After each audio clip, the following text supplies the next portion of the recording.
Okay, so I'm working on the 85 Ramcharger project. It had all that rust up underneath the rocker panels here, so I've used that little paint remover stripper disc on my angle grinder to get a lot of that off. So that's what I'm using. I think it's about 10 bucks, and it does a pretty good job. I don't know if it's as good as the Eastwood the contour stripper, but that 10 bucks a piece for those things, and it only has one use versus my angle grinder, and I can get those for 10 bucks. It's kind of a hard sell there. Yeah, I forgot to mention the whole point of what I'm trying to do here is keep it from rotting out. Like, I'll probably take all this trim off when I paint it and do it right. So in my other videos, well, went out to a new place and got mud in there. But you know, I'm doing one piece at a time. I got the inner fender done and the battery tray done. So this is what I got all the way down, and I have to get the rust off, or else I'm going to be doing metal repair and patch panels instead of just sanding and painting. So that's the idea, is get a coat of something on there to get it protected. Alright, so I got the 415 stuff just put into a paint bucket and a brush. And just going to go through, brush it on, let it set. I think this set about 30 minutes. Just going to show this technique. Got the glasses on just in case. Oh wow, see, this is immediate reaction that I see here. Wow. So I might need to have gloves on for this, but I got a water hose ready to go, and water deactivates this, or neutralizes it, however you want to put it. Some pretty clean concrete when I'm done. But I'm just going to brush it on and try not to get it on me. Alright, I washed the 415 off.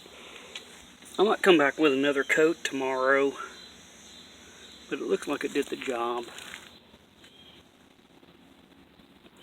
Got some spots in there, but I think it's turned it black, which is what it's supposed to do. So I think that's better than navel jelly. It definitely worked quicker. I forgot to sand this part up here. I don't see any rust, but given I got bare metal exposed and thoroughly cleaned, I need to get some paint on this tomorrow. Alright, I'm getting all this stuff laid out on my new work table that I have. Got various papers out. I want to kind of use this one up. Sander with some 80 grit on there. Knock it down right quick. Got some hand 80. Got 80 on my block. Some tape, paint sticks, that way I can get right up there in the corners.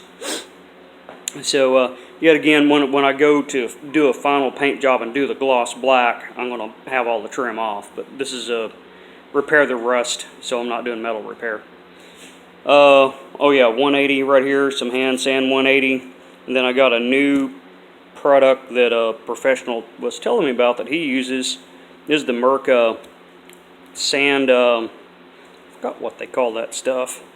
Mesh sandpaper or something like that. So I'm not really set up to use that on my block because it's a hook and loop, and I'm still on spraying it on, but I want to eventually move to this product here. It's it doesn't clog very easily. It's got the mesh on there, easy to get knocked out. Okay, we got it all sanded down, 180'd. I just come back with my regular 180 sandpaper and used the paint stick to sand it all down. Did a little bit of hand sanding. Got my tape mark kind of where I want to paint. So I'm ready to do a wipe down.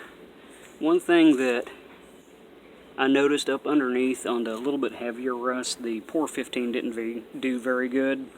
So I'm thinking it's maybe something to put on just to get all the little pinhole rust out and stuff like that. Alright, I'm getting all my paint equipment out. Everything ready to go again. If you watch some other stuff on painting, it's good to go. So I'm wiped down with Super Prep. I got my tack rag. I'm going to come back and tack it. Air hose. got it all corded out and no knots in it, so I'm ready to go with it. So I'm just going to take a break, get cooled down real good. That way I can focus on actually painting instead of wiping sweat. So that's what's next. Okay, I got it primed and pulled in. You can see the tight quarters I got here with the truck in. Couple good coats of primer on there. I did have some trouble getting up underneath, because by the time I got my gun up underneath there, I couldn't spray directly at it. So I did get one run over here where I was, oh wow, I'm glad for the new shop. I'm tired of this park a truck in, or even a car, and can't even walk around it.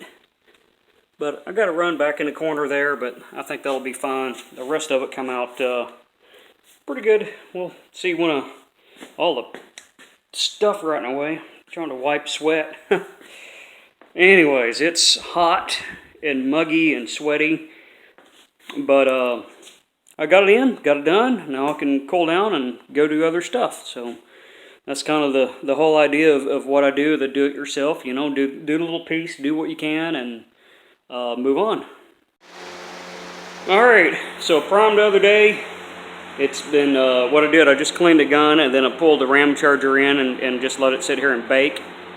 So I'm just going to come through and do a wipe down on it with just a tack rag, and then shoot the satin black on there to get it protected.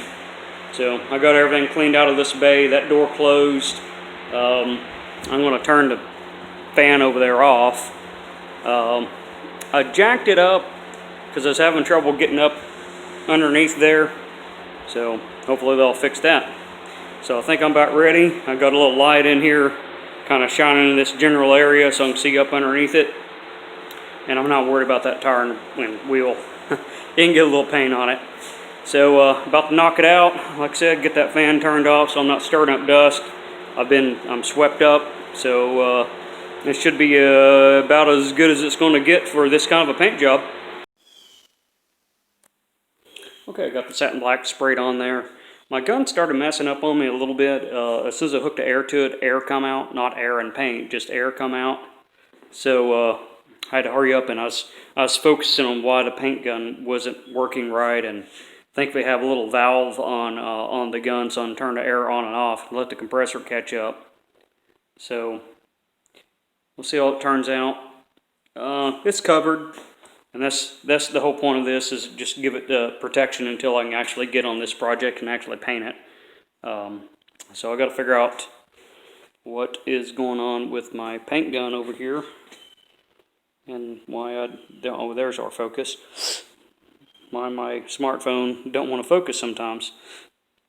So I'm gonna clean it out again real good, and then put it back together and see if I still got that air leak just going through it. These things are a two-stage, well, I don't have all the components in there, but it's a two-stage where you get air and then paint, like that. And it's like I had the air on all the time, so there's something not sealing up in there. Could just be at the end of the service life of one of these guns, or it needs new seals or something like that. So. Okay, so I have neglected to do a video of the final product of painting the Ramcharger rocker down here. So I have just washed it, but I dried it off, so I'm not trying to cheat. I just want it clean. I've been driving it out. So we can see there's a definite difference between the old gloss paint and the satin black that I put on, but it's also not rusted out and everything either. So that's up underneath the frame. I didn't get that yet. So the goal was to get the sheet metal that's going to rot out. So get down here, good comparison.